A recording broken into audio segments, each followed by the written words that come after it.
Hey guys, my name is Sergeant De La Fuente with 801st Cash Alpha Company, and I'm here with Captain McAllister talking about nutrition.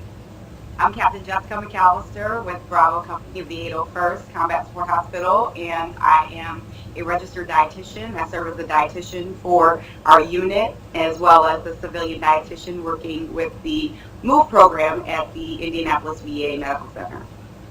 Okay, so with the PT test coming up, ma'am, I know a lot of soldiers are looking to lose a few pounds here or there. I just have a few questions about nutrition and how to lose weight. So first question is, how do you lose weight? I mean, it sounds very simple, but I know a lot of people have issues with this. So. And that's exactly it. And, it's a pretty simple concept, but it can be very complex when it comes to actual weight loss and maintaining that weight after you lose it. So, the basic rule of thumb for losing weight is making sure your calories that you take in are less than the calories that you burn. And again, that sounds simple enough, right? But the key is making sure that imbalance, if you will, is maintained over a long period of time so that it results in that weight loss. So again, the calories that you eat have to be less than the calories that you burn throughout the day. Right. Okay. So the PT test is 6 or 7 weeks away. How much weight can a person uh, reasonably lose? And that's 6 to 7 weeks. So a reasonable amount of weight loss is 1 to 2 pounds a week, and that's the weight loss that can be maintained over time. So if the PT test is about 6 or 7 weeks away, theoretically someone could lose anywhere from 7 to 12 to 14 pounds within that time period. And really that's enough to make a pretty significant difference in body fat and also in physical conditioning. So that's definitely a great goal. Okay. Now, in basic math, as far as calories, how does that look? Yes. So So when it comes to weight loss, 3,500 calories equals about a pound. So when we're talking again about creating that deficit where the calories that we take in are less than the ones we burn, we have to create that 3,500 calorie deficit in order to lose about a pound in a time period. So if you take a 7-day week and you break that up, that equates to about that equates to about 500 calories each day. So you could say, okay, well, I'm going to decrease the amount of calories that I eat by 250 calories and then burn an extra 250 calories each day through increasing my physical activity or just flat out exercise. So that's probably the best approach to take when it comes to weight loss because if you're creating those deficits every day, then that'll result in the weight loss. Okay.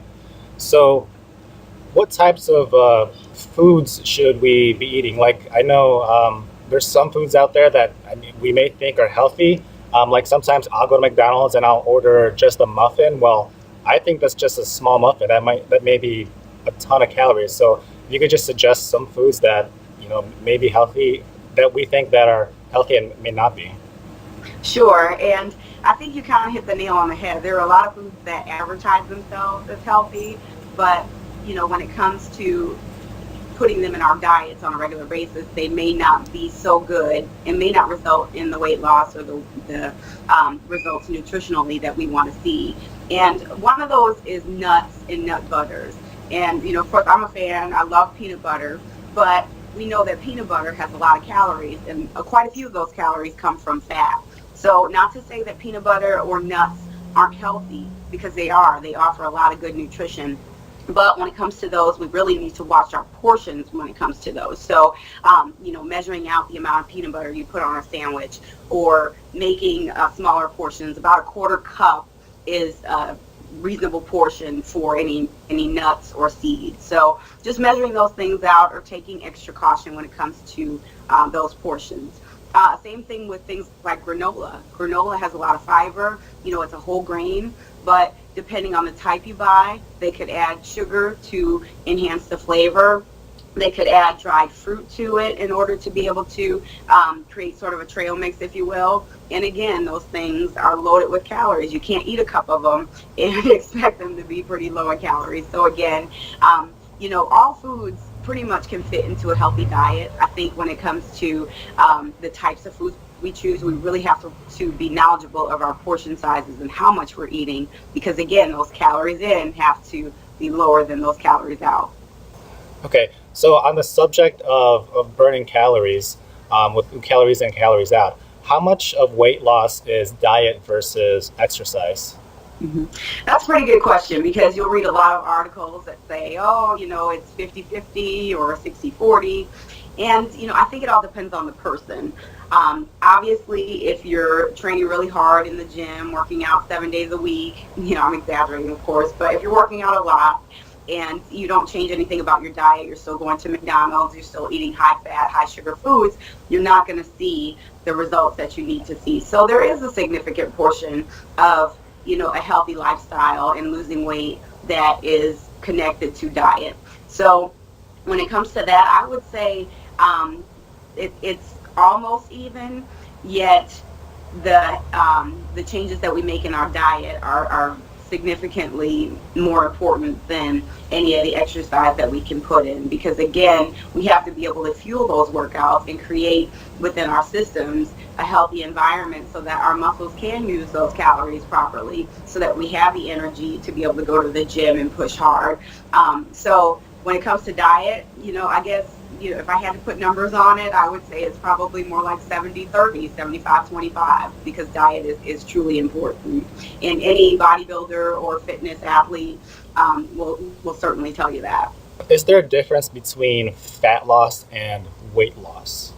There certainly is. The numbers on the scale can change, but the goal with weight loss is to be able to maintain, if not build, our lean body mass and lose fat. So you can lose 10 pounds when it comes to the scale, but if you're not eating properly and if you're not exercising properly, some of that could be lean muscle mass. And that's not what you want, because our muscle provides us strength, obviously. And so if you're losing lean body mass and not losing any fat mass, then, related to the PT test, you're not losing any body fat to change that number. And number two, you're not really improving yourself with your workouts and your strength, because you're not gaining that muscle mass. So definitely. Gotcha. hmm Okay, with losing weight, is there a difference between men and women as far as maybe who can lose weight the fastest or anything like that? There is, and it all relates to that lean body mass. Men in general have higher muscle mass than women do. They have more testosterone, so it's a little easier to build muscle mass. So when it comes to losing weight, women have to consider that. We don't have as much muscle mass, and muscle per pound burns about 14 to 15 calories. Fat per pound only burns less than 2. So if your body fat percentage is higher, you don't have as much opportunity to burn calories and burn that energy as you would if you had a higher muscle mass. And again, usually have muscle mass, so that makes a difference. Okay. Now, how do you deal with stress eating? Like I know, like if I'm like in a rush or like I have a deadline, sometimes I'll just grab a bunch of candy bars and just eat the sugar and just keep me up, and that's where I get some of my energy. So how does someone deal with, I guess, stress eating like that? hmm Yeah, I think a lot of us deal with that, and especially because we're busy. I think the main thing is to be able to pre-plan. And a tool that I've been using for a while that's been helpful is meal prepping. So I'll take my week and consider it, and then I'll prep either 3 or 4 days, or sometimes I'll prep for the whole Monday through Friday set. And I'll map out, what I'm going to do for breakfast, what I'm going to do for lunch, and then, depending on the evening, I may or may not have to plan ahead for my dinner. And when it comes to stress eating, I'm a sweet person, so I found a few healthy recipes that include protein, but gives me that little bit of sweet to where I don't necessarily ruin my diet by eating them, but at the same time I get that same satisfaction from eating that food. For example, I make these little protein energy balls that just have a little bit of honey in them. They have some peanut butter and, a few chocolate chips, but they also have protein powder in them. So, they're kind of like my sweet breakfast. So I think the thing is finding those foods that are healthy for you and have good whole ingredients in them, yet they kind of satisfy that craving, and planning ahead and implementing them in your meal plan. So it's the day of the PT test. What do you recommend someone eats before the PT test? That's a good question. And I think the number one thing that we see all the time, especially when people get sick during the PT test, is that they, number one, haven't eaten anything that morning before, or they eat something that, high in fat or not so good the day before. So the day before the PT test is really when you want to start really being diligent about what you put in your system so that it doesn't upset you. Of course, we followed our healthy meal plans before that, starting today, if you haven't started already. But at the same time, the day before, you don't want to have anything too heavy, too greasy, too high in sugar.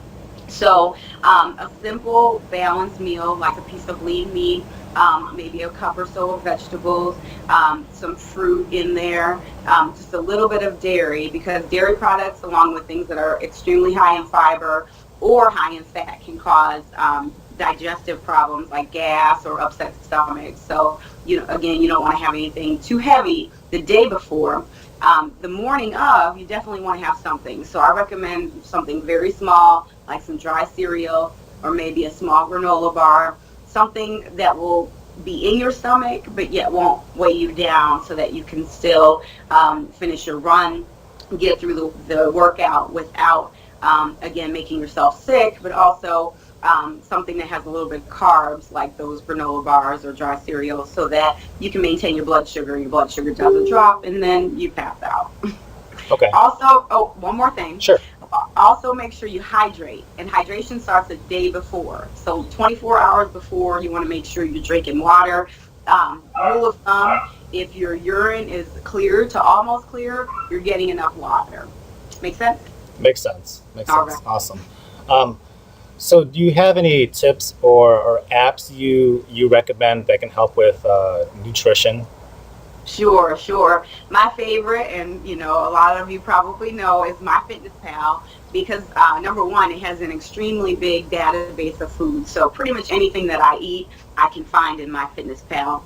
And I think it's pretty simple to use as far as the diary is concerned. But what I really like is in their nutrition section, you can actually pull up pie graphs or pie charts that map out your carbs, protein, and fat, so you can see where you're getting your calories from. And then you can also see how you're distributing your calories throughout the day. So if you're eating heavy at breakfast and not so heavy at lunch and dinner, it'll show you that. And then when it comes to managing your weight, you can change those things about your diet, those big things, in order to be able to reach your goals. So I really like the pictures and the database, and then also including the exercise when it comes to MyFitnessPal. Another app that I recently came across is See How You Eat. And essentially it's kind of a pictorial food log, if you will. So you can snap a picture of your actual meal, actual snack, and then you can log it.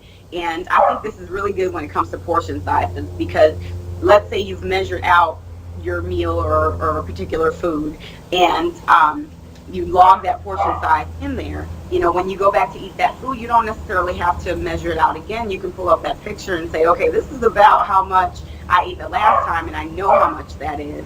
Next time I eat it, I can look back at that picture and kind of create that same plate, if you will, and you know that you're somewhere around those same calories within your meal plan. Okay, awesome. I haven't heard of that one, so I guess I'll give that one a try. Yep. See How You Eat. Yeah, See How You Eat, and what was the other one? MyFitnessPal. And MyFitnessPal. Yes. Okay, that's all the questions I have. Thank you for taking time to answer my questions. Do you have anything else to add? I don't. Good luck, everybody, on the PT test. And now is the time to start prepping if you have not started. Thank you so much. All right, guys. Everyone watching, good luck to you.